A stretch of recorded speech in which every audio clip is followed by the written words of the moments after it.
antes que nada, para iniciar la clase, les quiero avisar, para los que no estuvieron el martes, que en YouTube se creó un canal donde pueden ver todas las clases anteriores, cosa de que si alguno no vino o no llegó a tomar apuntes, si quiere revisarlo, lo puede ver. Para buscarlo, en el buscador pone Instituto de Estudios Avanzados en Derechos y Estado, y ahí les aparecen todas las clases. Cualquier duda nos mandan un mail y le mandamos el link. ¿Sí? Bueno, hoy, para seguir un poco en línea con la clase anterior, donde Tayana nos contó un poco todo el proceso de integración latinoamericano desde el Congreso de Panamá, de Bolívar hasta el Mercosur, tenemos un especialista invitado en el tema de UNASUR, que ha trabajado mucho el tema específico del UNASUR y también en varios de sus libros temáticas puntuales, como fue el Consejo Sudamericano de Defensa y Seguridad Ciudadana. El doctor Miguel Barrios es doctor en Ciencias de la Educación de la Universidad Tecnológica Intercontinental del Paraguay, doctor en Ciencias Políticas de la Universidad de El Salvador de la Argentina, diploma en Relaciones Internacionales de la Universidad Complutense de Madrid, magíster en Sociología de la Universidad Nacional de Lomas de Zamora y tiene un posgrado en Historia Política Argentina en la Universidad de Belgrano. Ahí en algunos de los artículos que le estuvimos mandando en la semana tenían algunos punteos sobre el UNASUR, pero la idea es que también él, además de la charla que va a dar sobre el Consejo de Defensa Sudamericano y Seguridad Ciudadana, va a hacer una pequeña introducción en el tema del UNASUR para situar un poco de qué estamos hablando. Y después al final, como siempre, va a haber un momento de preguntas para poder intercambiar con el profesor. Así que le damos la bienvenida y agradecemos que esté acá con nosotros. Muchísimas gracias. Bueno, buenas tardes. Primero agradecerle a la licenciada y amiga Dolores Gandulfo la posibilidad de intercambiar reflexiones con ustedes en esta diplomatura que me parece muy importante que se dicte en el marco de la Defensoría del Pueblo de la Municipalidad de la Ciudad de Buenos Aires. Como decía, voy a hacer una serie de reflexiones para luego intercambiar retroalimentativamente con ustedes conceptos e ideas que impliquen una inteligencia distribuida entre todos, ya que la educación hoy pasa por adquirir capacidades para la toma de decisiones en tiempos de incertidumbres. Entonces, hoy la educación no solo es la posibilidad, como siempre lo fue, pero ahora más que nunca estamos en la sociedad de la información y de la educación, sino que también implica el transformar el concepto en el hacer y transformar el concepto en un hacer en un escenario dinámico. Entonces, no existe la actualidad pura. La actualidad es hija de un proceso histórico. La actualidad es una interpelación permanente entre el pasado, el presente y el futuro presente y pasado. Por lo tanto, la actualidad es siempre histórica. La actualidad sin una comprensión histórica se transforma en un caos ininteligible de conceptos abstractos, porque el conocimiento ahistórico divorcia de la realidad concreta. Entonces, el gran desafío consiste en esta época de incertidumbres de hacer una alianza, y por eso son importantes las diplomaturas, entre la praxis y el conocimiento y la praxis. No hay praxis sin teoría, pero no hay teoría sin praxis. Hecha esta introducción que me parece importante, quería decir de que los procesos de integración no se entienden sin la mundialización o globalización. ¿Por qué? Porque la mundialización es un proceso histórico, multidimensional, nada más alejado que entender a la globalización como neoliberalismo. Eso es una visión ideológica de la globalización que no nos sirve para comprenderla históricamente. Y este fenómeno de globalización es una interconexión mundial que no crea una ciudadanía universal o una república cosmopolita universal, sino que la revolución tecnológica va generando un sistema mundo, y ese sistema mundo va de alguna manera teniendo improntas o matrices políticas, culturales, económicas, financieras, donde lo novedoso es que va creando incesantemente centros y periferias. Centros que se pueden volver periferias o periferias que se pueden volver centros. Es decir, en el fondo la historia es una permanente dialéctica de centro y periferia y centro. En el fondo, la filosofía de la historia es la lucha de los pueblos por la conquista de su dignidad. Y como la dignidad es una incesante búsqueda de la plenitud, solo se va a acabar la historia el día que no haya más vida. O sea que no estamos ni en el fin de la historia que decía Fukuyama, ni en el regreso de la historia, sino que la historia nunca se ha ido. Entonces, la mundialización genera que los únicos actores soberanos que, entendiendo a la soberanía como una capacidad de autonomía política posible, son un nuevo tipo de Estado. Esa es una novedad del siglo XXI. Se vislumbró ya en el siglo XX. Y el que lo vislumbró fue un argentino, el primer teórico y político de la autonomía de las periferias, desconocido en las universidades y también en los ámbitos políticos, en ese pensamiento, que fue el general Perón. ¿Y por qué? Porque la mundialización ha multiplicado actores nuevos, como por ejemplo los actores financieros, Internet, el crimen organizado, asociaciones internacionales que tienen más poder que las propias Naciones Unidas, como por ejemplo la OMC, la Organización Mundial del Comercio, o por ejemplo ahora el grupo de los 20, antes era el grupo de los 8.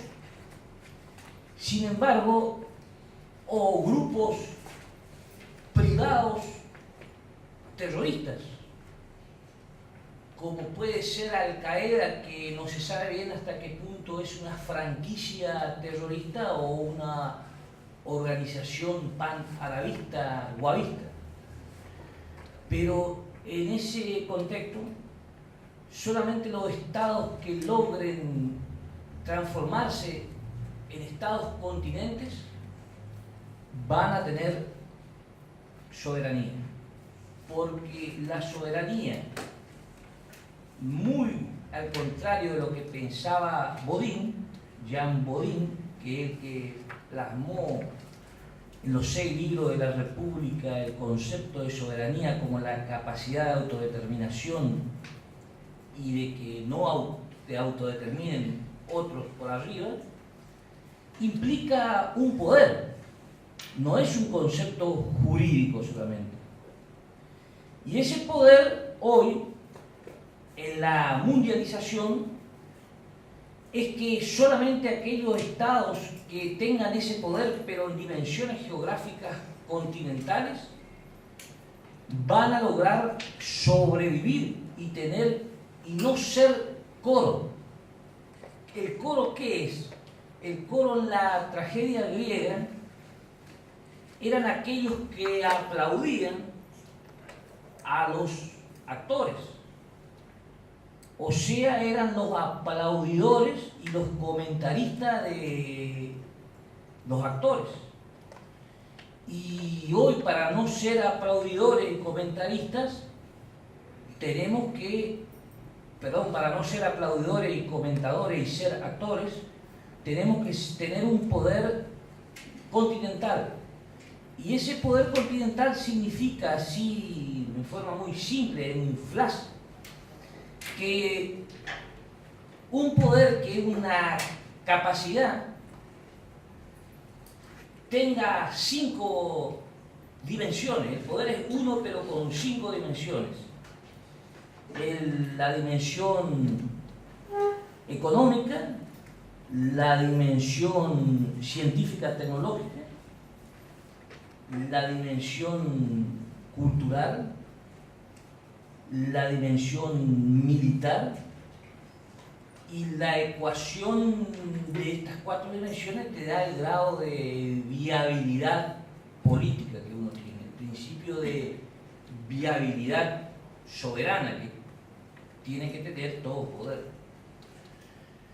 Entonces, hoy no todos, y eso es un error a veces de las ciencias sociales,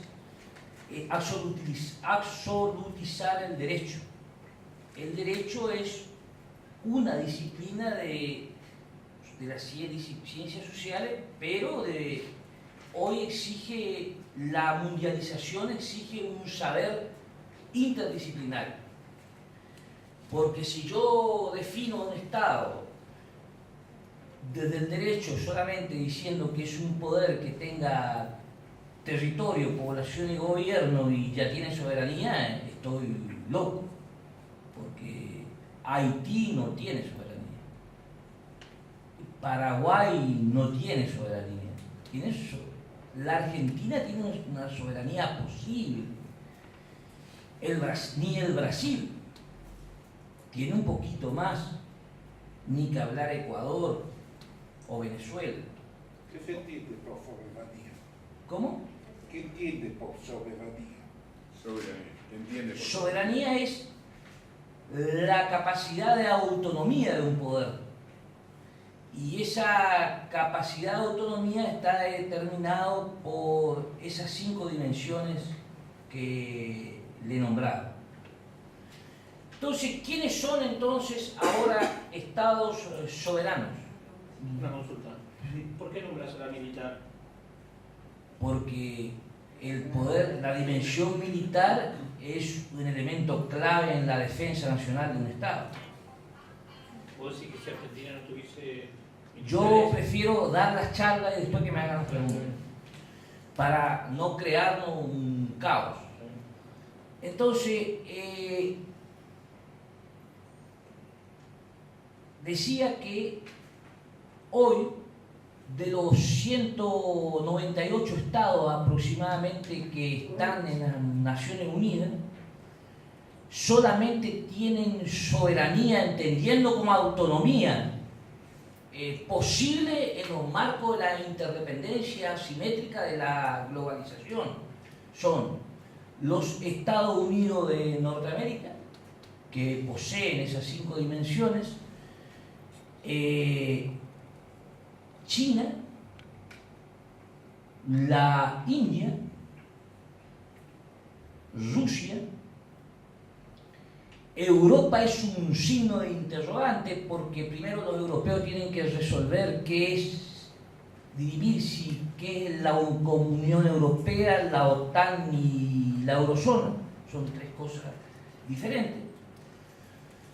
Por ejemplo, la Eurozona implica de que hay países que no tienen el euro como Inglaterra, o la OTAN está liderada por los Estados Unidos, y la Unión Europea necesita en lo militar de Turquía, pero al mismo tiempo Europa no quiere que Turquía sea miembro de la Unión Europea.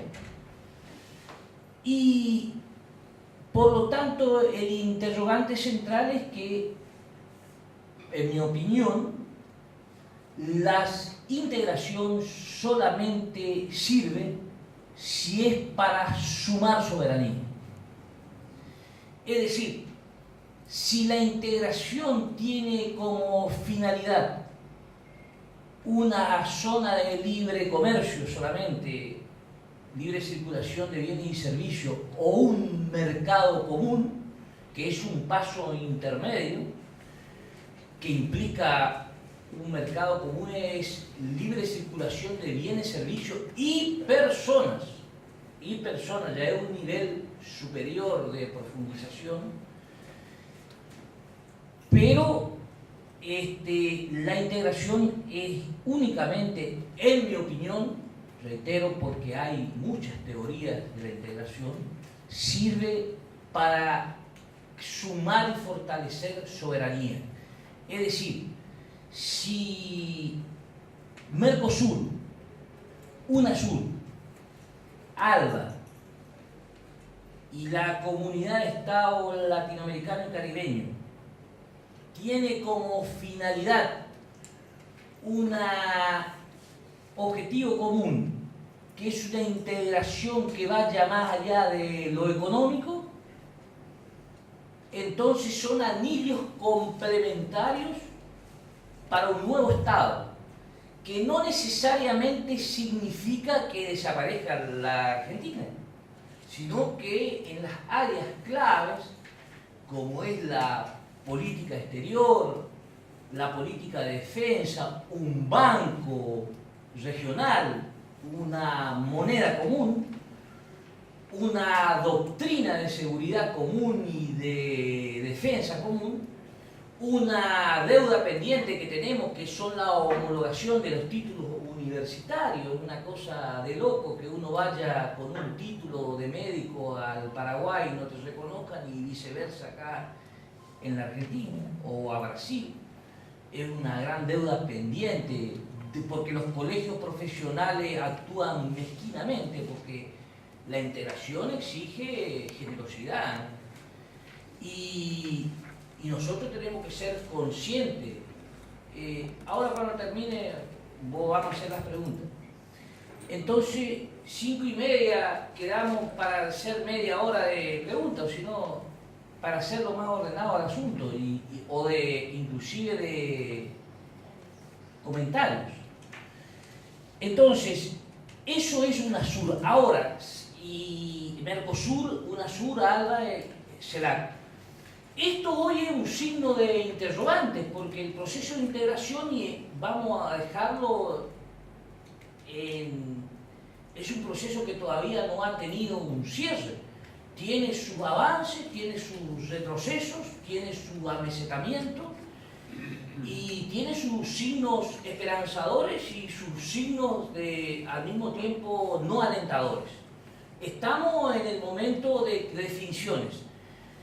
Creería que en los próximos 15, 20 años, si no definimos la cuestión a fondo, esto corremos riesgo de la fragmentación. Y la fragmentación significa la posibilidad de no ser apto soberanamente, es decir, que vamos a tener un himno, un conjunto de adornos estéticos que dicen que somos soberanos, pero que en la práctica vamos a ser meros segmentos del sistema financiero mundial. tanto, reitero, los procesos de integración son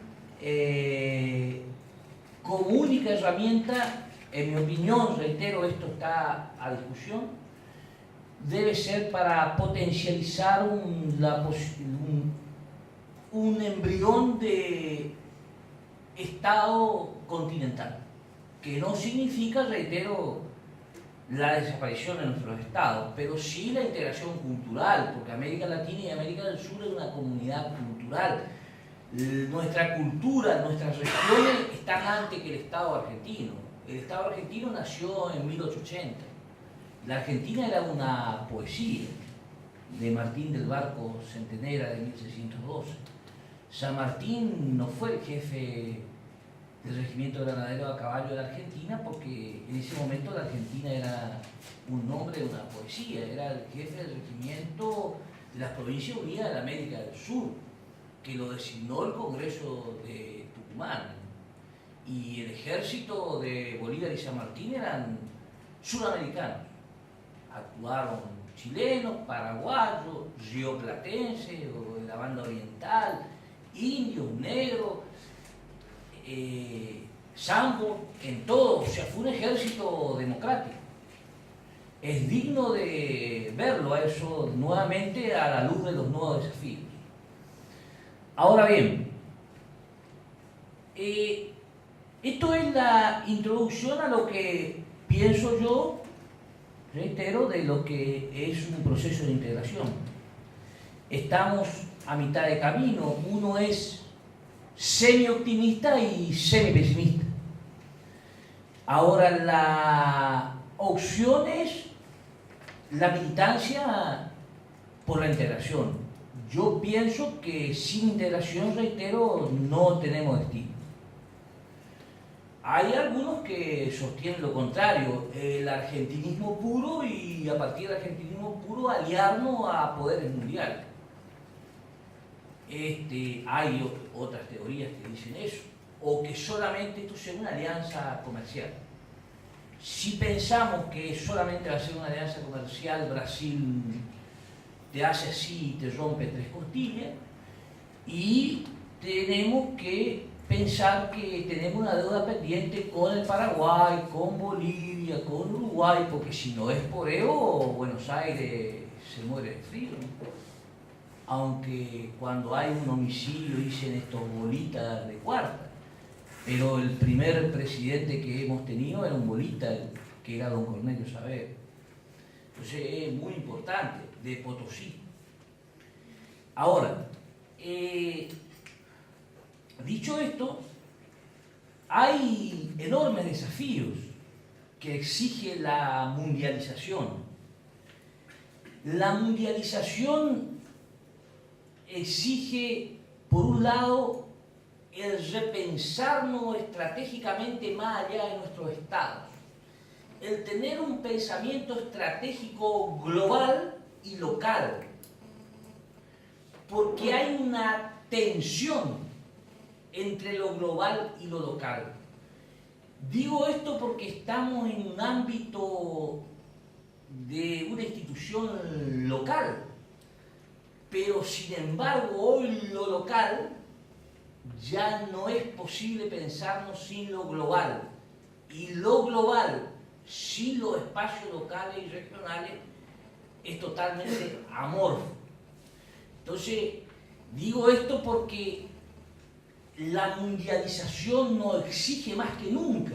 Antes, cuando no estaba tan intimista el mundo en función del achicamiento de las nuevas tecnologías de ahora, bueno, era la guerra mundial y bueno, era una cuestión un poco lejana y cercana al mismo tiempo, pero por ejemplo la primera guerra del Golfo lo vimos por la CNN, era una especie de fuego artificial. Inclusive hay un libro de Lipovetsky, un sociólogo, que dice la guerra que no existió. Ahora, la tensión esta de lo global con lo regional y lo regional con lo local nos obliga en primer lugar a pensarnos como ciudadanos de una región cultural. es decir, somos argentinos suramericanos.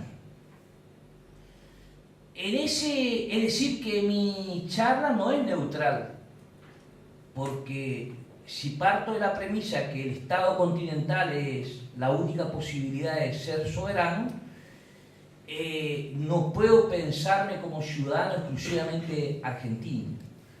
El Mercosur, por ejemplo, está discutiendo, y en estos momentos ustedes pueden ubicarlo en internet, en el sitio oficial, un estatuto de ciudadanía regional. Porque la ciudadanía regional significa el no ser extranjero en una región. Ahora bien, esto significa de que el sistema educativo tiene que acompañar a los procesos de integración, y hoy por hoy es una enorme brecha que tenemos entre el decir y el hacer, porque uno va al Palacio Pisurno y nadie sabe cuáles son los tratados del Mercosur. Del Mercosur educativo es una cosa que se firma en protocolo, pero nadie sabe qué se firma. Y esto ocurre en Paraguay, en Brasil y así sucesivamente.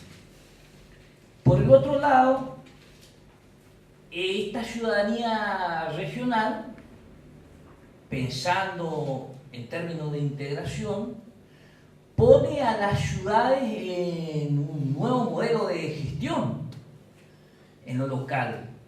Y es que del modelo del ABL, el alumbrado, barrido y limpieza, que son los modelos de gestión clásica de las ciudades en lo administrativo político, volvemos a que solamente va a haber democracia y va a haber desarrollo humano en un mundo que, si no es solidario, no será, a partir de la democracia local. Hoy, sin democracia local, que implica la comunidad organizada y la democracia participativa y el conocimiento como el nuevo nombre de la justicia social, las ciudades, si no le dan una densidad a lo nacional no tiene sustentabilidad sin lo local. Por eso es una gran responsabilidad, y los felicito de corazón lo que están haciendo aquí, porque que en la ciudad de Buenos Aires se esté realizando diplomaturas es muy importante, porque es una interacción e integración, porque la educación es interacción e integración de experiencias, de capitales sociales, teóricos, prácticos, de personas que vienen con un itinerario de vida. Ahora bien, en esa exigencia de una ciudadanía regional y del rol de las ciudades ya como en una red de sociedades, en una red de democracias locales marcado por la autogestión, marcado por la democracia participativa, tenemos también la obligación de que el Estado, estamos hablando del Estado nacional en un proceso de integración, estamos hablando de la Argentina, se reformule, y toda América Latina, en un nuevo pensamiento estratégico que llega en los momentos de nuestros bicentenarios. O sea, el bicentenario, en mi opinión, es la segunda independencia. Si no logramos la segunda, porque la primera independencia fue una independencia política, pero no logramos la independencia económica, ni la independencia social, ni la independencia cultural. Estamos en el momento del clivaje, que es a través de los procesos de integración. Entonces, surgen fortalezas y debilidades. La fortaleza que tenemos nosotros es que somos, los latinoamericanos y sudamericanos, una comunidad cultural. Somos una unidad en la diversidad. Somos una pluralidad en la diversidad. ¿Y qué es lo que, perdón, una unidad en la pluralidad? ¿Y qué es la unidad? El mestizaje. Hay un proceso durante el siglo XVI, XVII y XVIII de mestizaje, en algunos lugares más fuertes que en otros. En algunos lugares predomina la matriz indígena, en otros lugares la matriz negra, en otras regiones la matriz morena y en otras regiones la matriz blanca. Es lo que Darcy Ribeiro hizo una tipología, un antropólogo brasileño en los pueblos latinoamericanos, pero que en el fondo somos hijos de una misma historia y con una lengua común que es la lengua luso-castellana, que convive con las lenguas indígenas, porque los indígenas, las minorías étnicas, son parte esencial de nuestra cultura y nosotros de la cultura de ellos, somos una misma comunidad. Llevar a ultranza el indigenismo es autodividirnos nosotros, pero también no respetar a los indígenas también es un avasallamiento nuestro. Eso exige una gran responsabilidad de todos. Entonces, este Estado que necesitan pensarse estratégicamente, tienen que pensarse, en primer lugar, en las fortalezas, decía la cultura, decía un sistema de universidades muy importante, una red de comunicaciones muy importante. Tenemos un país un Estado que es actor mundial, por primera vez en la historia, es la sexta economía mundial, el Brasil, que limita con nosotros. El Estado de Río Grande, que ese vendría a ser Porto Alegre, la capital, el Estado de Paraná, Curitiba, y el Estado de Santa Catalina con Florianópolis, tienen más cantidad de habitantes que la Argentina.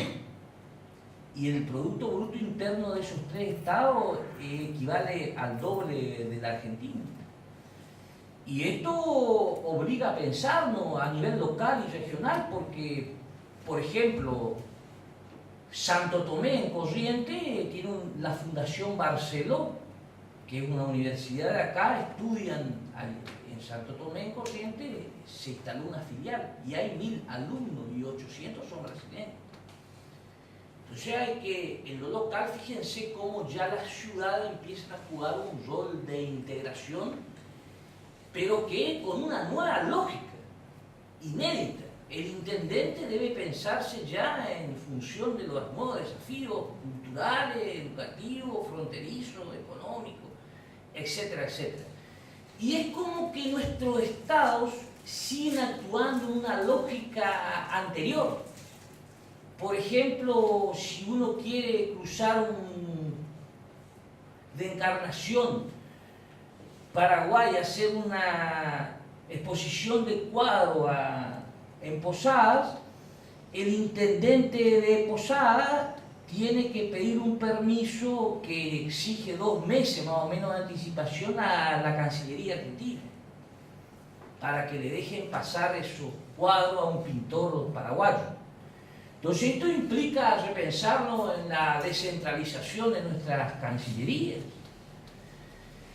Esto implica, por ejemplo, las amenazas que hay, es que dentro de este contexto mundial, América Latina y América del Sur tiene potencialidades muy importantes como valores estratégicos para ser soberanos y actores de primer nivel. No somos el patio trasero de los Estados Unidos ni tampoco somos irrelevantes estratégicamente.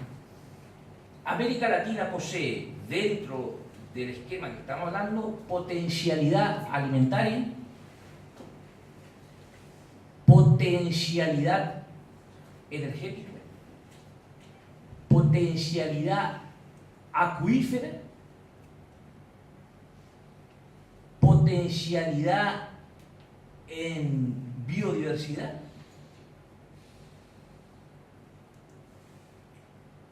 Es decir que, y potencial en capital humano. Somos una población joven en un mundo que envejece.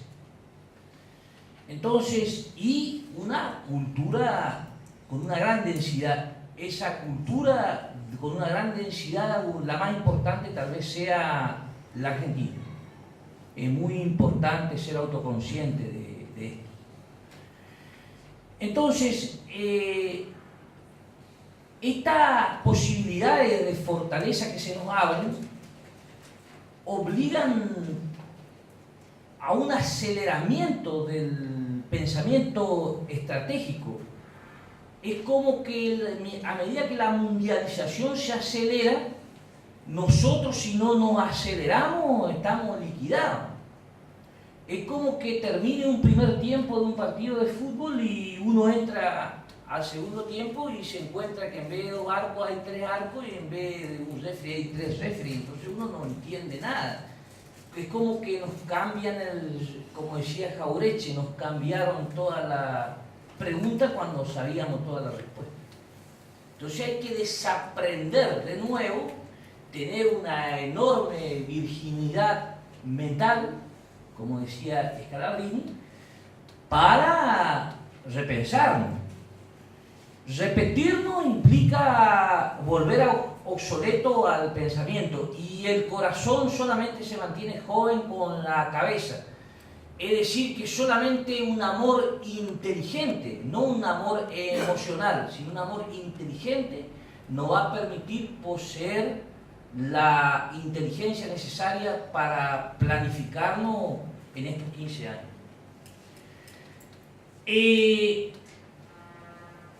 Por lo tanto, esta mundialización se produce también con una novedad mundial. Esa novedad mundial es que por primera vez en la historia global, el epicentro geoeconómico del mundo es el Pacífico Índico. Es decir, que el Atlántico, que desde el inicio de la mundialización fue el centro, hoy es un océano de segundo plano en el Atlántico Norte. El Atlántico Sur es importante porque por nuestra proyección y para nosotros es fundamental, pero el Atlántico Norte está semi-nocao. Y esto tiene una gran importancia histórica porque cuando irrumpe el Atlántico en el 1500, cuando se inicia la primera oleada de mundialización, hasta ese momento el centro era el mar Mediterráneo, que se le conocía como el Mar Nostrum. Y sin embargo, a partir de ahí, el mar Mediterráneo pasó a ser un mar de un museo. Y Europa corre el riesgo de transformarse en un continente museo, si no entiende la nueva lógica mundial. Y hasta ahora Europa demuestra una paupérrima calidad política de no interpretar los acontecimientos mundiales. Es llamativamente sorprendente que a donde nació la Ilustración, donde nació el enciclopedismo, donde nacieron las grandes filosofías de la historia, hoy hay una especie de adormecimiento colectivo y uno ve dirigentes de Zapatero al francés de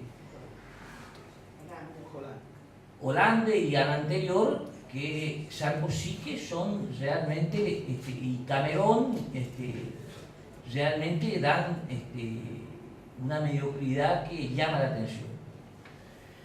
Entonces, en ese contexto decíamos, es que cuáles son las amenazas, entendiendo por amenaza a malas señales.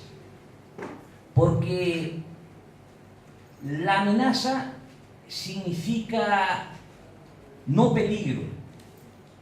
El peligro es inherente y está. Yo puedo salir a la calle y me choca un auto o me empuja un tipo o me tropiezo y me aplasto en el colectivo. Pero la amenaza implica un riesgo potencial y uno tiene que tener solamente con capacidad estratégica prospectiva, puede leer los riesgos. Y la Argentina y América Latina estamos en una necesidad perentoria de leer riesgos, y esos riesgos son hoy en el campo de la defensa nacional, entendiendo a la defensa nacional como la política de un Estado para preservar su soberanía ante agresiones externas. El principal riesgo ya no son las hipótesis de conflicto bilaterales, lo que no quiere decir que no haya en América Latina, pero ya guerras convencionales e interestatales uno lo ve un poco alejado. No significa que no puedan ocurrir, porque la historia no es una ciencia determinística, pero hoy es la guerra cibernética y la guerra por los recursos. Y la guerra por los recursos significa de que la UNASUR tiene que tener aceitado el Consejo Sudamericano de Defensa con una doctrina común, pero urgente, porque si no escuchamos cuestiones muy preocupantes. Estados Unidos está aceitado su política externa porque necesita retirarse de Afganistán y de Irak, pero le ha jugado en contra la emergencia de Irán, el fortalecimiento de Irán, y le ha jugado en contra también el fortalecimiento de China. Entonces su nueva política de defensa es una doctrina de contención a China, pero para eso necesita tener la tranquilidad que no tiene en Medio Oriente, porque están perdiendo la guerra en Afganistán y en Irak, y necesitan tener tranquilo su denominado, entre comillas, patio trasero de la doctrina Monroe, que no es una doctrina, sino una declaración unilateral de un presidente. Entonces, por eso Estados Unidos procesó su derrota del año 2003 en Mar del Plata, cuando no pudo plasmar el ALCA, y ahora ha avanzado, y tenemos que ser conscientes de que estamos en un momento difícil, con un amor inteligente, pero eso implica decir las cosas por su nombre, sin demagogia. Para aquellos que creemos en San Martín, en Bolívar, en Martí, en Ugarte, en Vargas, en Perón, y es que se ha creado una alternativa del Pacífico, que es una integración promovida por los Estados Unidos, que con Colombia, México, el Perú y Chile ya han tenido en un año y medio más de 8 cumbres presidenciales. La última fue la semana pasada en Cali. Por el otro lado, la ambivalencia permanente de Colombia, que amenaza con entrar a la OTAN. Y por el otro lado, la denuncia permanente que hace Estados Unidos ante la falta de respuesta de UNASUR. Eso me preocupa en lo personal, de que como ha hecho ahora la Secretaría de Estado de los Estados Unidos, que en la mal llamada triple frontera, porque la triple frontera no existe, es el hito de las 3 fronteras, y para ir de Iguazú a Ciudad del Este hay que ir a FOS primero, o sea que no es que existe una triple frontera interconectada, sino que la triple frontera es un concepto geopolítico, una categoría geopolítica que inventó la CIA, el Pentágono, luego de los atentados del AME, donde se sostiene que el financiamiento de los atentados se han hecho en la triple frontera, cuestión que en la mal llamada triple frontera, cuestión que no es que yo lo esté desmintiendo, sino que eso merece una investigación seria de parte no solo de los Estados Unidos, sino de la UNASUR completo, porque de lo contrario están repiquiteando a cada rato de que si en la triple frontera está la base del almacenamiento, del financiamiento al terrorismo mundial, eso implica de que el día de mañana los marines puedan bajar. Y eso hay que tener sumo cuidado y no ser irresponsable si uno no la conoce. Y la única salida es, en mi opinión, que UNASUR cree un observatorio de seguridad donde se informa las actividades, los ilícitos o lo que sea en la triple frontera. Porque yo la conozco y sé que el principal peligro de la triple frontera hoy no es Al-Qaeda, sino es la trata de blancas. Es un problema de seguridad. Entonces,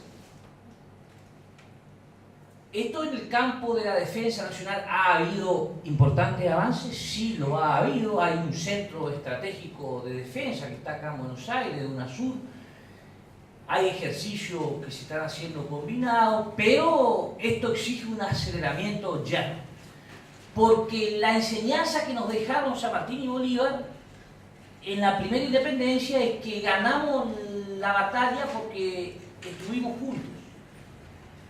No entender que San Martín era del ejército argentino y que de paso liberó Chile y Perú. Y Bolívar era un venezolano del ejército venezolano y de paso liberó Colombia y Ecuador. Era la Gran Colombia. Venezuela no era un país, era una capitanía. Lo que pasa es que la mejor comprobación que la geopolítica existe es que los mapas cambian. Y nosotros estudiamos a veces la política internacional sin un mapa. Creemos que los mapas que existen hoy siempre existieron. Entonces, y el otro gran problema que tenemos es el problema de la seguridad. ¿Y por qué?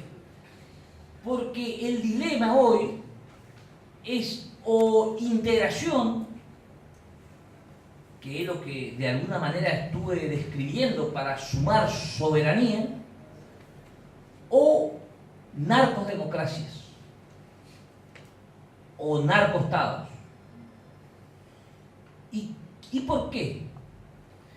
Porque la mundialización le ha dado fortaleza en una cara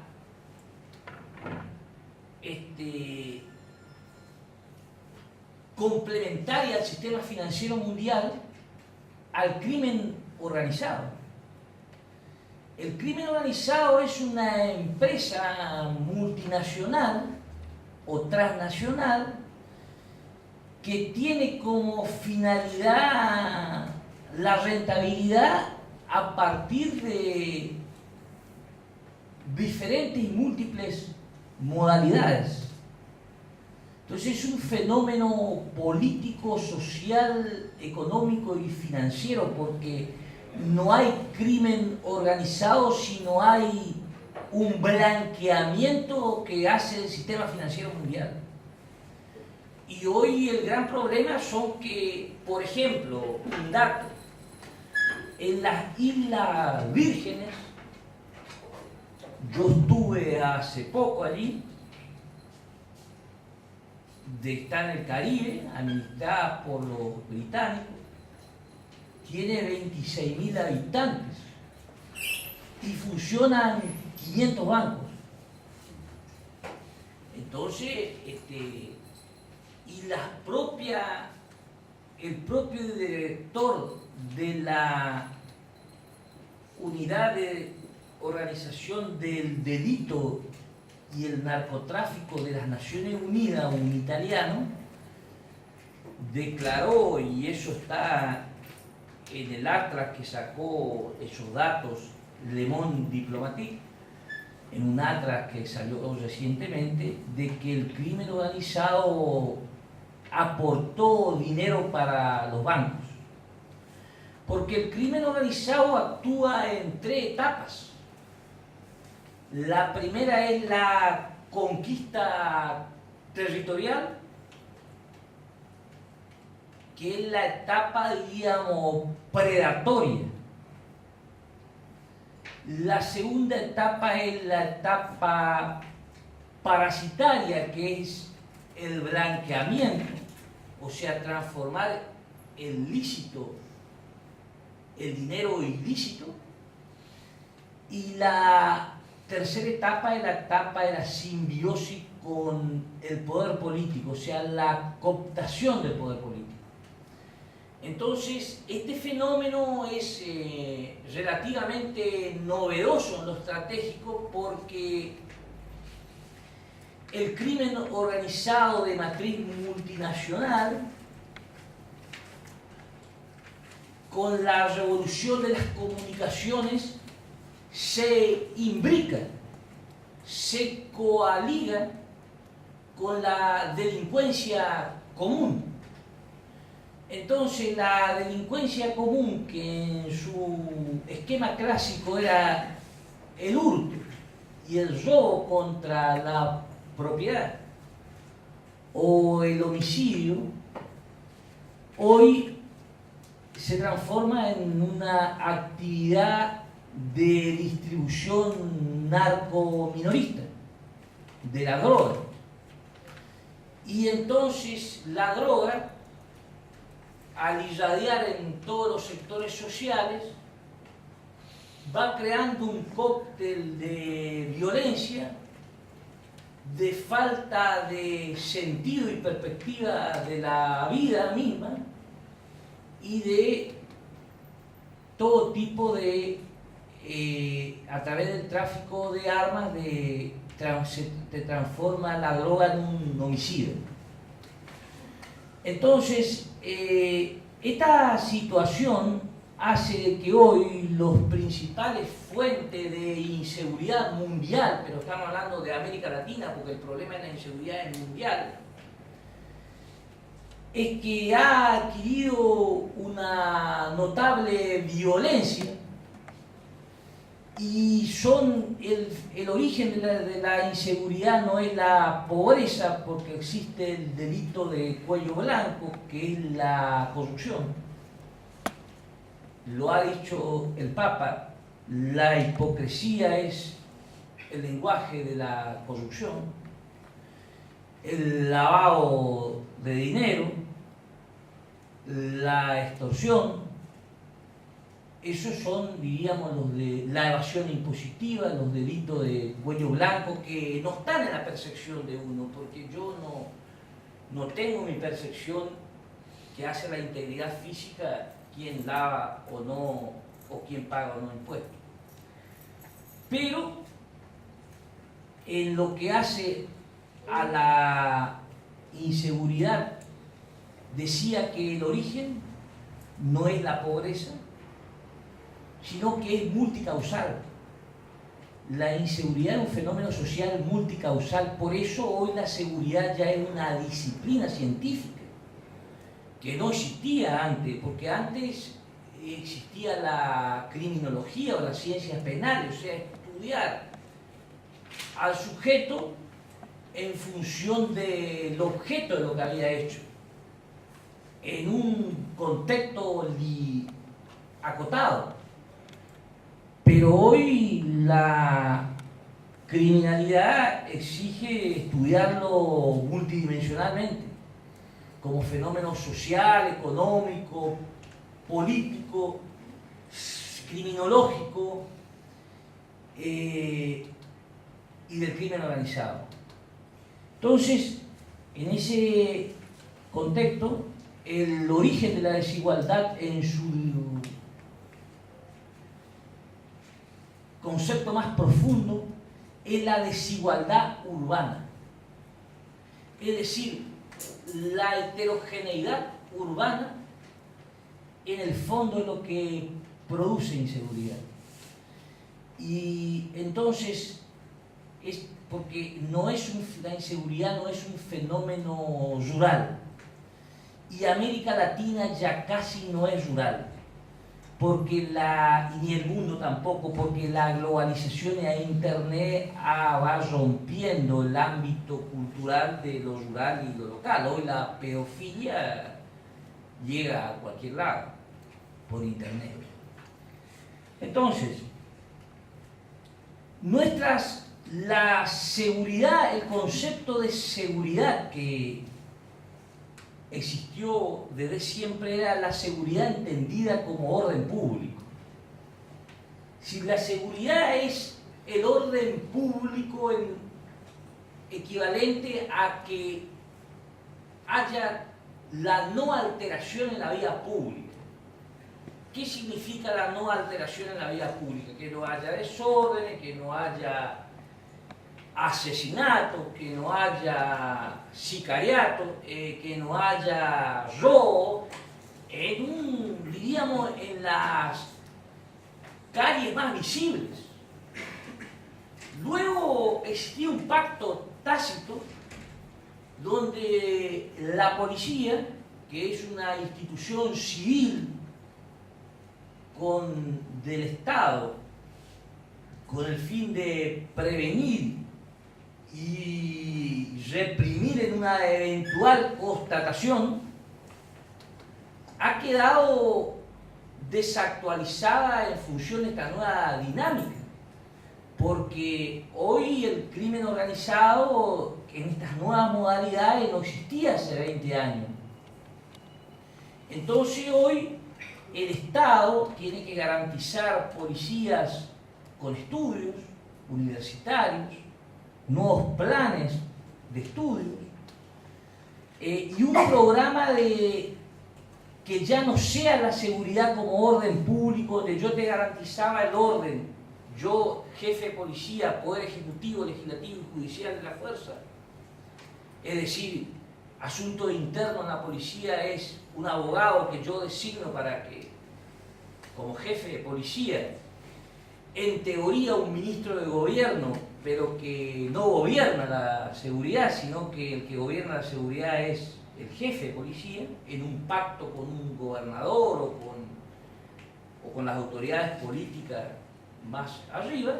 Ese modelo o ese paradigma de la seguridad pública entró en una crisis absoluta, porque todos los peajes, ya sea prostitución, juego clandestino,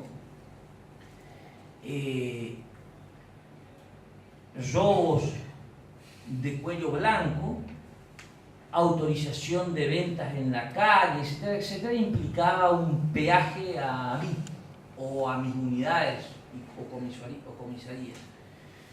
Y se fue creando una especie de institución colindante con muy cercano, muy fronterizo con el propio delito, porque la institución policial, si no es gobernada políticamente, regula, hubo en muchos casos, el delito. Pero esto significa un pensamiento estratégico no antipolicial, porque sin policía no hay seguridad interna. Por lo tanto, nada más complejo que este tema, porque no tiene que ser ideológico. Yo no puedo decir este policía es un hijo de P y porque es un hijo de P tengo que eliminar a la policía. Hay malos policías y buenos policías. hay hombres honrados, hay malos profesores y hay buenos profesores, hay malos sacerdotes, hay buenos sacerdotes, porque somos seres no perfectos, somos seres humanos, pero si yo digo hay que eliminar la policía, estoy teniendo un prejuicio ideológico y ese prejuicio ideológico no me permite ver el bosque, me quedo viendo el árbol. Entonces, hoy el nuevo modelo es la seguridad ciudadana. América Latina está en proceso, es muy difícil porque la seguridad ciudadana significa entender a la seguridad como la convivencia, entender a la seguridad ciudadana como la prevención que hacemos desde el Estado, pero en corresponsabilidad con el Estado. O sea, hay que despolicializar a la seguridad. La seguridad ciudadana es entendida en términos, o debe ser entendida en términos de coseguridad. Todos debemos darnos seguridad y eso implica un alto grado de responsabilidad. Es como la guerra, es demasiado peligroso pensar a la defensa nacional y a la guerra simplemente como una responsabilidad de los generales. La guerra es la continuación de la política por otros medios, decía Clausewitz. Y lo mismo en la seguridad ciudadana. En el concepto anacrónico del orden público, la seguridad era sinónimo de la policía y de un juez y de un fiscal. Y yo, si pienso eso, estoy en la indefensión absoluta. Entonces, este paradigma es muy difícil porque debemos formar funcionarios políticos de la seguridad, porque no puede la policía ser juez y árbitro de la seguridad. La policía es una fuerza táctica, pero de una segunda línea de prevención, situacional se llama eso. Hay una primera línea de prevención que no es policial, que es interinstitucional, que pasa por la prevención social, educativa, en la salud, deportiva, en la higienización urbana, en la iluminación, en el desmalezamiento de las calles. Y esto significa de que no, en mi opinión, no hay salida de la seguridad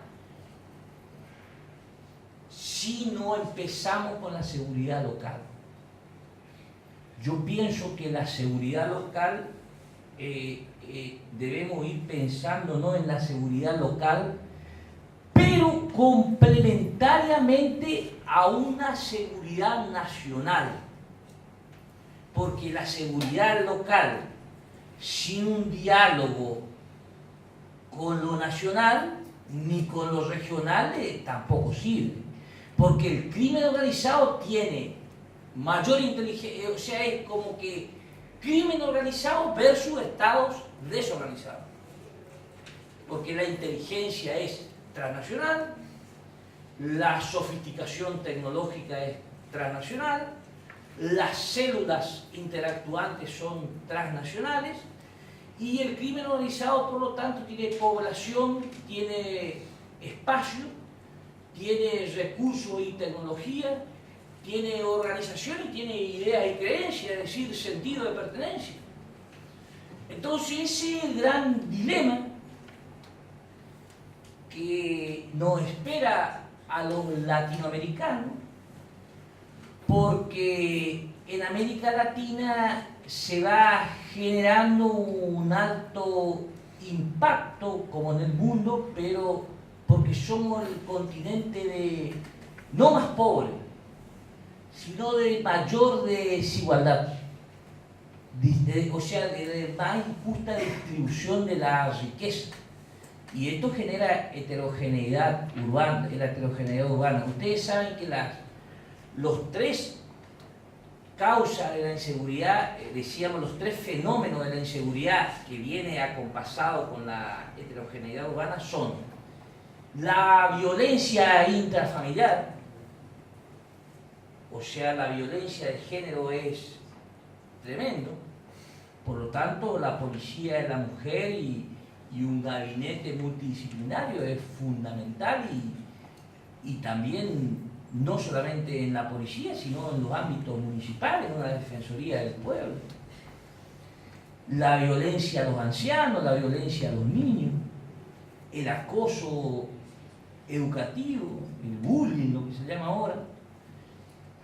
Luego las pandillas juveniles, la droga se democratizó. ¿Qué quiere decir cuando digo que la droga se democratizó? Que así como hay cocaína, anfetamina y marihuana, está una damajuana de vino con un ribotril. Y eso te vuelve loquito. Entonces, con una crisis importante de las instituciones clásicas de socialización primaria y secundaria, como es la familia y la escuela. Hoy la familia nuclear está en crisis. Estamos también, no podemos desconocer, ante nuevos tipos de familia, uniones civiles nuevas, que coexisten con la familia clásica. Y por el otro lado, el crimen organizado. O sea, crimen organizado, pandillas juveniles y violencia intrafamiliar. Entonces esto obliga, reitero, de que es una amenaza muy grande, que es la posibilidad, si no hay una política de seguridad ciudadana seria, que significa no decirlo en una campaña electoral, sino que sea sustentable en el tiempo y que además sepamos que sus frutos son al mediano plazo y que hay frutos al corto plazo, al mediano y al largo, que son políticas de Estado.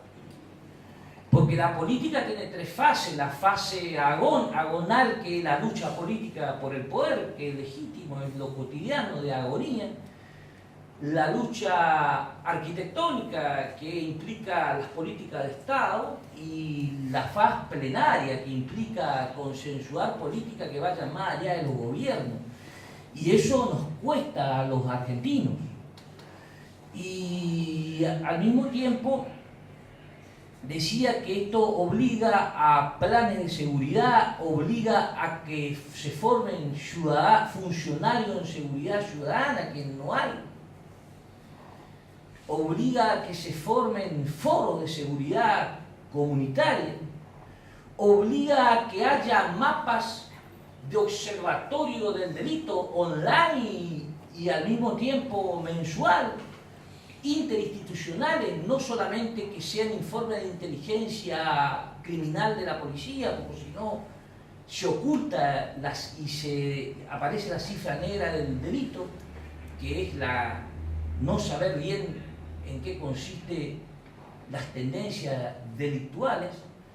Y esto implica despolicializarlo a un mapa del delito, hacerlo con la universidad, con las iglesias, con la policía, con la Defensoría del Pueblo, con la Secretaría de Salud Pública, con algunos profesionales becados. No es caro sacar un mapa, porque el observatorio del delito te da la matriz dura del delito, que son las cifras, pero también el grado de percepción, que es tan importante como la matriz dura.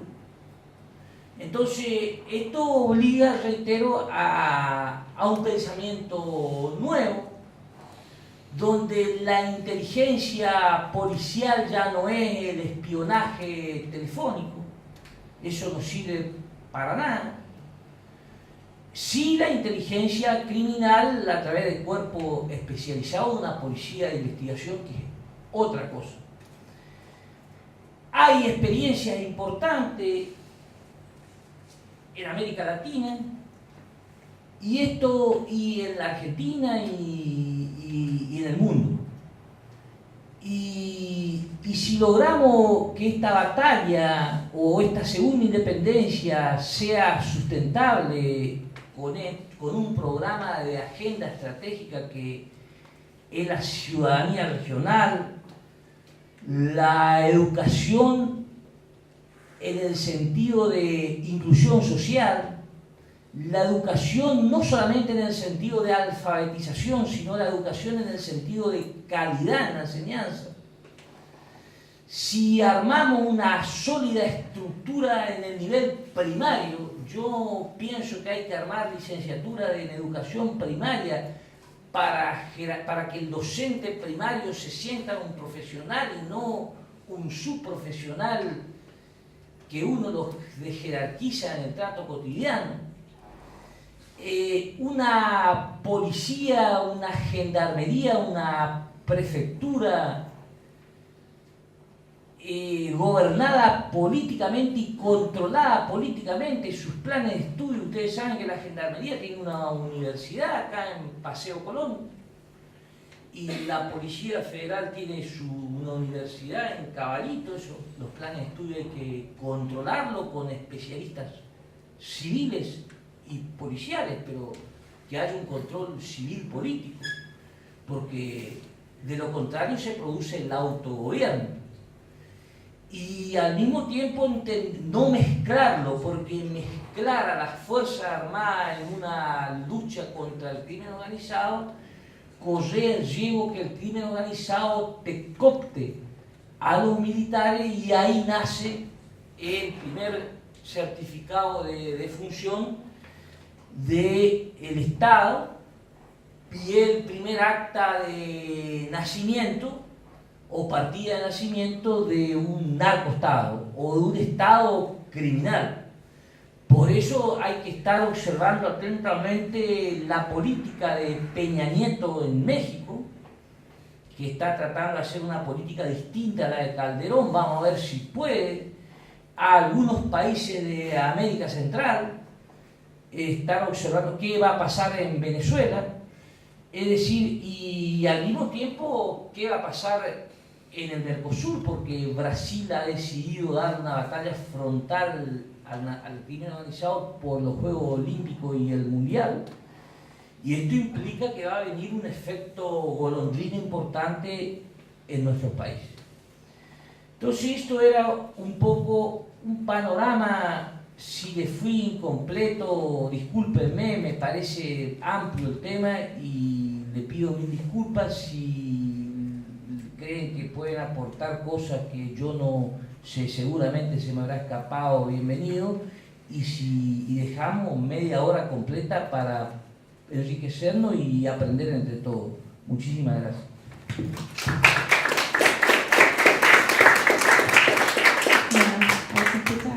Les voy a ir pasando el micrófono a los que quieran hacer los comentarios o las preguntas que estaban cola para que se escuche bien. Arrancamos y ustedes se la van pasando.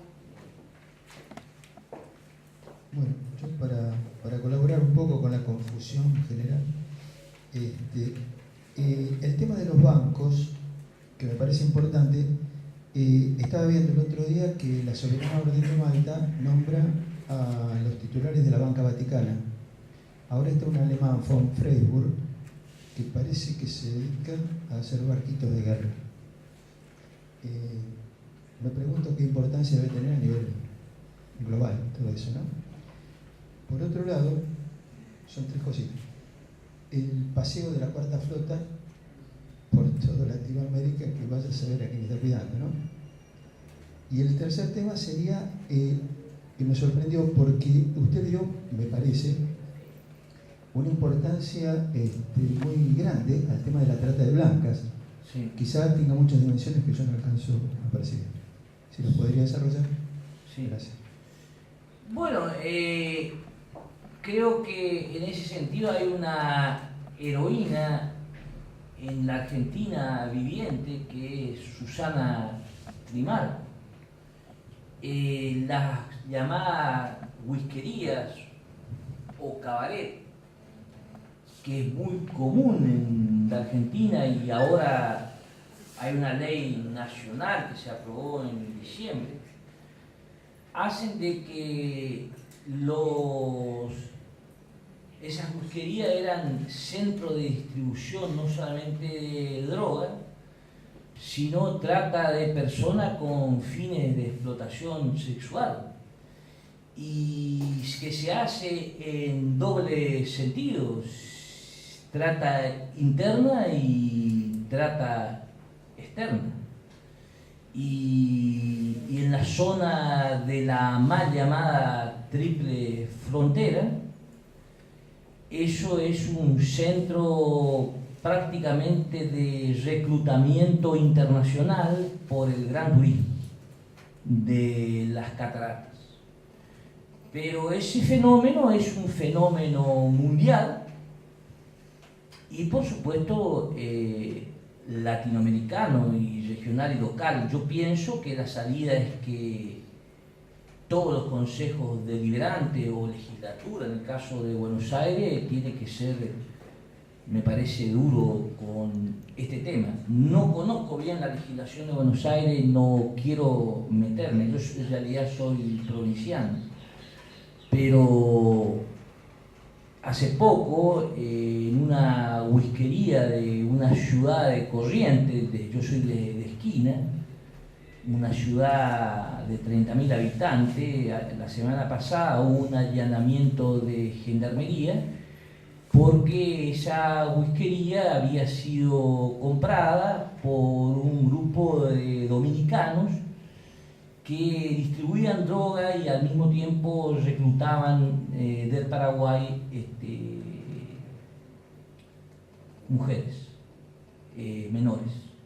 Y esto, estamos hablando de un pueblo de 35.000 habitantes. Sí. No sé si quedó... Mi pregunta es si la crisis que está sucediendo actualmente en Europa nos permitiría vislumbrar el fracaso de lo que ha significado la pérdida de las soberanías económicas, por ejemplo. Y si estos riesgos que se visualizan a lo largo de toda su conferencia se están dando, si tiene algún ejemplo concreto de lo que pueda estar sucediendo, de estas variables que fue diciendo sobre seguridad, drogas, etc. Si esto está sucediendo y si es atribuible de alguna manera a esta pérdida de soberanía de cada uno de los países, ¿no? Bueno, lo que ha demostrado, en mi opinión, lo de Europa, es que la integración monetaria no significa integración económica.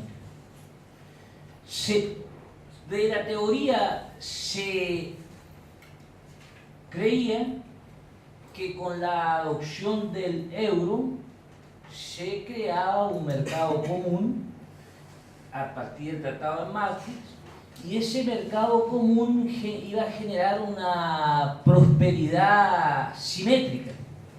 Sin embargo, esa integración económica solamente fue una integración financiera, pero no productiva, donde una Alemania fuerte fue ahogando económicamente a Grecia, a Francia al mismo tiempo fue ahogando a Chipre, y así unos sucesivos ahogamientos. Y lo otro que creo que Europa no lo resuelve y que es un ejemplo que nos debe servir a nosotros es que, primero, que hay que integrar la asimetría económica. No puede haber unión monetaria sin integración de la asimetría, y eso implica una grandeza, renunciamiento. Alemania no puede pretender una Europa alemana. Y tampoco Europa puede pretender que Alemania le banque todo. Es decir, eso que lo resuelvan ellos. Pero al mismo tiempo Europa no tiene unidad cultural. Hay una Europa anglosajona, inglesa, una Europa escandinava, una Europa del Este y una Europa latina. La Europa latina fue la que hizo la Comunidad Europea, que es el Tratado de París. Alemania, Francia. Es decir, que eso es el verdadero, me parece, dilema de Europa. Si va a ser o no una identidad común. Porque ellos quieren que Turquía les ayude, pero al mismo tiempo no quieren que los turcos sean europeos. Por el otro lado, en el caso de América Latina, estas, diríamos, amenazas existen. Nada más que citar los cárteles de Sinaloa, de Juárez, de Tijuana, del Golfo en México, o el primer comando vermelho en Río de Janeiro y el primer comando de la capital, que es San Pablo. Es decir que ¿por qué? Porque de alguna manera, y acá ha ocurrido, diríamos, el hecho de los asesinatos a los empresarios o pseudoempresarios, en General Rodríguez, y algunas cuestiones de sicariato y de comisión que hacen la federal o la bonaerense permanentemente de drogas, hace de que la Argentina sea un país de tránsito importante, porque la marihuana entra desde el Paraguay y como la cocaína entra de Bolivia o del Perú, y de acá va a Europa. El kilo de cocaína está a $1.500 y se vende en Europa o en Estados Unidos. Europa hoy es un importante mercado, a $40.000. O sea que estamos hablando de mucho dinero. Ayer salió el tema de Seiza, de las mulas, que va la policía aeroportuaria, va agarrando un promedio, y eso se ve como estadística en el hospital que está ahí cerca de Seiza, una mula o 2 mulas o 3 mulas por mes. Esos son ejemplos concretos. O el caso de Susana Trimarco, que descubrió una red de trata de personas. Sí. Yo quería pedirle que ampliara un poquito más el tema de la influencia de la Cuarta Flota y el porqué de las bases militares estratégicamente distribuidas en Colombia, Paraguay y otros lugares. Y también esbozar que está explicado el tema de la trata de personas en un blog que se llama Basta de Trata, donde se explica la incidencia que tienen los distintos países, la investigación de Lidia Cacho, que es una periodista de mucha importancia en México, que investigó las redes en los distintos lugares del mundo, cómo interactúan, y al mismo tiempo que el delito de trata de personas se está potenciando como el segundo o tercero a nivel mundial, junto con el tráfico de armas y el tráfico de drogas. O sea que eso es algo que mueve hasta gobiernos en este momento, y al mismo tiempo aclarar o explicar que en Argentina, en Buenos Aires, hay en este momento, se calcula que 1.350 prostíbulos funcionando, y hay hasta pruebas y denuncias de que el jefe de gobierno de la ciudad recibió dinero para su campaña del tráfico de personas, ¿no? Eso es algo que a mí me duele mucho, por lo tanto lo digo por ese motivo, ¿verdad?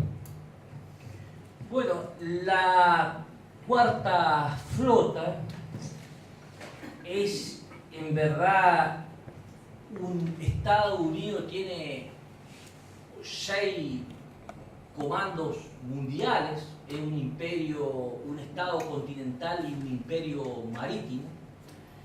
Y en esos 6 comandos está el comando europeo, está el comando sur que tiene que ver con América Latina, está el comando norte, está el comando del Pacífico y ahora acaba de crearse el año pasado el comando del Africón en África, porque en África hay una guerra indirecta entre China y Estados Unidos en relación a los diamantes y al oro.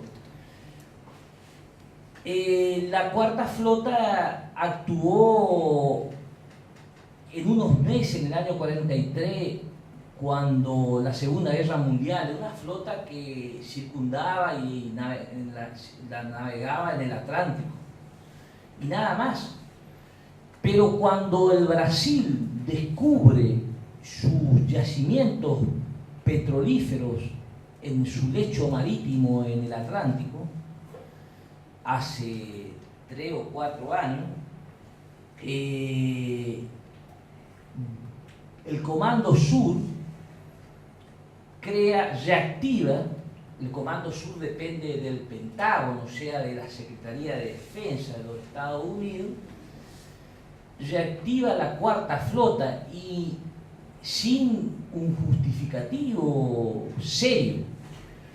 En mi opinión, el objetivo de los Estados Unidos es los recursos. Es decir, yo saqué un artículo hace unos días. En el Estados Unidos existe un órgano que se llama el Consejo Nacional de Inteligencia, que es un órgano de los 16 órganos de inteligencia de los Estados Unidos, pero con una particularidad. Solamente saca sus informes cada 4 años cuando asume un presidente. Y no son funcionarios, sino es un think tank de académicos, de políticos, suprapartidarios. Esto no significa de que no sean nacionalistas norteamericanos. O sea, no pensemos que Kissinger era neutral. Y ese informe mundial 2030, lo pueden buscar con mi nombre en internet y pongan Miguel Barrio, informe 2030. Dice el informe de que van a tomar importancia la demanda de agua, energía y biodiversidad, y por lo tanto, ¿esto qué implica? Esto implica la guerra, entre otras amenazas para ellos. Entonces esto implica que ellos están armando un anillo de base militar y la reactivación de la cuarta flota, porque el objetivo es desarticular en el fondo, en mi opinión, al Brasil.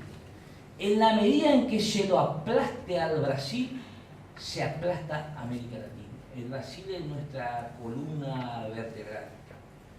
A mí me preocupa que en las universidades ni en los ámbitos políticos no se conoce absolutamente nada del Brasil. Ni sus pensadores, ni su sistema político, ni su sistema de seguridad, ni su sistema educativo, nada. Nada de nada. Acá deben existir cátedras del Brasil por todos lados porque es nuestro socio estratégico, pero también Brasil juega dualmente siempre. Por un lado te abraza y por el otro lado no sabe a quién abraza. Entonces acá no es cuestión de sacarse irresponsablemente una foto con Lula, porque Lula es un hábil político, un gran brasileño, pero para yo venir a mostrar que me saqué una foto para poner un afiche en mi campaña electoral. Aquí hay que estudiar el Brasil en serio. Y acá en Argentina no se estudia, excepto en ámbitos, no sé, estudiar Brasil es como una especie de egiptología. Y por el otro lado, en la medida en que lo quiebran a Brasil, nos quiebran automáticamente a toda América Latina. Y en ese rol Colombia juega un rol muy ambiguo. pero con Chile también, y Uruguay y Paraguay son muy débiles. Uruguay se va a Mujica y yo les digo que conozco bien el sistema político de Uruguay. Tabaré Vázquez firma un TLC. No hay que guiarse por la ideología, sino por la estrategia. La estrategia es un pensamiento tópico, no es un pensamiento ideologizante. Entonces yo, porque Tabaré es socialista, no, el pensamiento latinoamericano es un pensamiento nacional que está por encima de los ideologismos. Entonces yo, porque Tabaré de centro izquierda, no es tan así, no simplifiquemos las cosas. No hay ninguna diferencia en su política de fondo entre Bachelet y Piñera. Pero Bachelet y Piñera estuvieron a la altura de las circunstancias. Bueno, nosotros no le podemos exigir a Chile lo que Chile no puede, porque es una lengua de tierra. La primer presidente de UNASUR se llamó Bachelet, y el primer presidente de la CELAC se llamó Piñera. Y nosotros tenemos una unidad binacional que se llama Cruz del Sur militar entre Chile y Argentina, y cuando Piñera hace su primer viaje al exterior después del rescate de los mineros, se va a Inglaterra y tuvo que decir, no sé si a gusto o a su pesar, pero tuvo que decir que las Malvinas son argentinas. Entonces la política está por encima de los prejuicios y estereotipos que debemos hacernos, porque yo veo un gran error en la dirigencia política argentina en dar interna donde entonces Chávez es un negro, porque digo un poco exagerando, era un negro con plata, decía la oposición, y entonces vino y le dio plata a Kirchner, y por lo tanto si yo soy anti-kirchnerista soy anti-chavista. No es así. El único país que hace esos juegos infantiles es la Argentina. No hay que opinar. El Brasil no. El Brasil no dice, porque Chávez es fundamental. El chavismo es fundamental. Más allá de Maduro, de los errores que se nos murió a los 58 años el comandante, y sin que yo sea chavista, porque no tengo necesidad de serlo, porque yo no vivo en Venezuela. Pero Venezuela es un país que tiene una particularidad inédita, que es caribeño, es latinoamericano, porque tiene su prolongación con América Central, y es sudamericano. Recién los españoles llegan a América con el tercer viaje de Colón, que fue cuando llegan a Venezuela, y se llama Venezuela porque pensaban que llegaban a la nueva Venecia. De ahí viene el nombre, por la cantidad de islitas. Y yo estuve ahora en el estado de Falcón, y uno se para en el Caribe y enfrente ve unas luces, 40 minutos de lancha, y la tilinguería de Buenos Aires, no todos, porque Buenos Aires es una gran ciudad, pero la farandulería de Buenos Aires y de la Argentina, sacaba a Máxima y compañía de su como tapa de revista y farandulerismo puro, y las tres islas de la Antilla holandesa, o sea, Curazao, que está ahí una base militar norteamericana de la OTAN, que es la base Reina Beatriz, Curazao, Aruba y Bonaires, que son sitios de turismo internacional en un pequeño sector, pero luego son bases militares que nos están apuntando a América Latina con misiles nucleares y hacen inteligencia electrónica desde allí.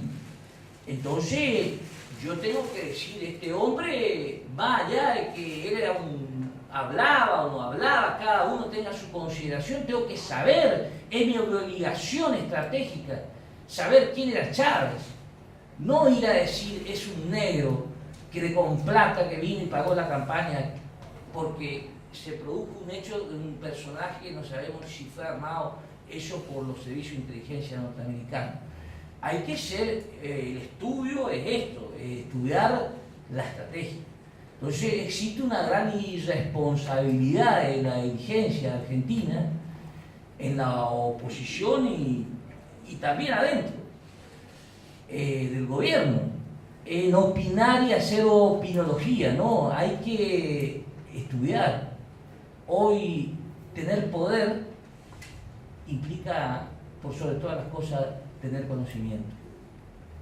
Entonces, no hablemos, como se dice vulgarmente, al pedo. Hay que hablar con propiedad. Vamos a hacer la última pregunta para que si no cortamos después al otro profesor. Hola, sí, muy cortita. ¿Por qué no se comenzó tratando de solucionar todos los problemas limítrofes dentro de Latinoamérica? Bueno, la historia exige un dinamismo puro. Hoy, si en 20 años no solucionamos las cosas, estamos liquidados. Entonces, una cosa no quita a la otra, porque si no, de acá que solucionemos nuestros problemas con la lentitud que nos caracteriza y más a nuestros cuerpos diplomáticos, va a ser el año 3000, vamos a estar conversando todavía. Entonces, se han solucionado y están en vía de solución y la UNASUR, y hay un tribunal del Mercosur, y etcétera, etcétera, porque la integración es como los noviazgos, siempre va a haber pelea, y la pelea implica afecto al mismo tiempo. Ahora, el no tener amor y la indiferencia absoluta implica que no hay integración. Pelea con los paraguayos, con los chilenos, va a haber y mire, y bienvenida a las peleas. Lo importante es la madurez, como debemos tomar esa pelea. No sé si me explico. La última pregunta. Sí, usted habló de dos guerras que hoy estamos atravesando en el marco de la UNASUR, que es la guerra cibernética y la guerra de recursos. Quería pedirle si puede apuntar un poquito a explicar en qué consiste esta guerra cibernética. Bueno, tal vez me expliqué mal, no dije que está atravesando UNASUR, sino que las guerras del futuro que ya están son guerras cibernéticas y guerras por los recursos. La guerra por los recursos es por lo que acabo de decir. Y América Latina tiene una gran potencialidad. Y las guerras cibernéticas son las guerras donde son guerras electrónicas, donde los ataques a través de los hackers o lo que se denomina los Pearl Harbor electrónicos corren el riesgo de hacerte paralizar el sistema electrónico de un país, y no solo eso, sino robarte código y todo el sistema de seguridad de un país. Hoy Estados Unidos acusa a China y China acusa a Estados Unidos simultáneamente de robarse código. De hecho, está habiendo ya una guerra cibernética entre Estados Unidos e Inglaterra y China. Y el ejemplo, diríamos, como actor internacional, por eso la relación internacional hay que estudiarla todos los días de aprendizaje, es lo de Julian Assange. Ahora, nosotros no vamos a venir a creer que Julian Assange es flaquito, rubio, cara de inocente y lindo chico al mismo tiempo, sino que Julian Assange seguramente debe ser un hombre bancado por grandes servicios también detrás de él. O sea, nada más inocente que venir a creer que Assange es un hacker que de su casa, pero también hay sistemas de grupos de hackers que ya hay que estudiar de las relaciones internacionales, que son actores privados que no se sabe quiénes son, que por ejemplo anarquistas anónimos, y que han atacado y violado sistemas secretos bancarios. en adhesión a Assange. O sea, eso sería la guerra cibernética. ¿Y usted cree que va a haber guerra por los recursos económicos? O sea, Estados Unidos va a invadir y va a sacar los recursos. Bueno, Estados Unidos no quiere. La política en el fondo es evitar la guerra hasta último momento. Lo que pasa es que Estados Unidos en estos momentos está nervioso. Y un imperio nervioso es peligroso, porque es como cuando uno está y te pegan en boxeo. A mí me gusta mucho el boxeo, doy un ejemplo, no sé si a todos les gusta el boxeo. Es que cuando uno está medio knockout, puede sacar de la desesperación una piña que lo voltee al otro. Y Estados Unidos ve que está perdiendo con China y Obama está haciendo una política inteligente, y pienso que si Venezuela no está a la altura de Chávez, va a ser un laboratorio de lo que implica la guerra por los recursos. Y lamentablemente, en mi opinión, Chávez, y esto no es chavismo, sino es un análisis estratégico que va a dar ya para otra oportunidad, si es que se da, murió en un momento, diríamos, en el momento más inoportuno. Fue una tragedia histórica. Bueno, muchas gracias, le damos un aplauso.